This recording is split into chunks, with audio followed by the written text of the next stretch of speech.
Faction 1 was very successful right out of the gate. The ratings were really high, got a lot of very positive reaction out of the fans. And there we were, planning the sequel immediately. In Red Faction 1, our standard enemies were humans and these mutant creatures that you had to fight. In Red Faction 2, you had humans again and these nano-zombies. In Red Faction Guerrilla, we just stuck with the humans, but gave them some pretty nasty weapons and vehicles that you had to try to deal with. We really started to build up this sci-fi franchise. We've taken this and we've actually wrote Red Faction Armageddon. I didn't expect to see you again. It's a new story in the Mason lineage, but also we're kicking back to some of the old Red Factions as well. Looks quiet to me. Picking anything up?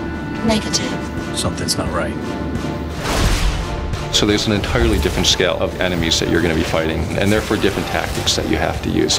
We now have aliens this time. It's these creatures that have been living on Mars. You'll see the Creepers, which are the first low line of enemies that you'll face in the game.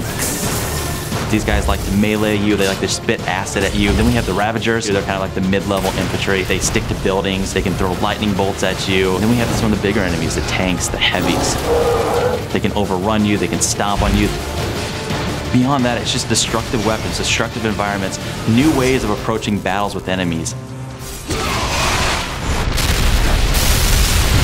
Geomod means geometry modification. You fire a rocket at that wall, it shouldn't just turn black. There should be a hole in that wall, and it should go through that wall and blow up something on the other side of that wall.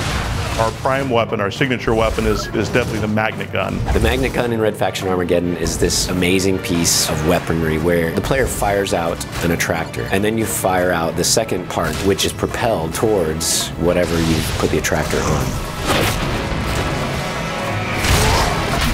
We've given you a nano forge so that now you actually can repair structures as well. You can blow up a bridge or access points to you so that the enemy can't get to you, but then you can repair that bridge and get out of there.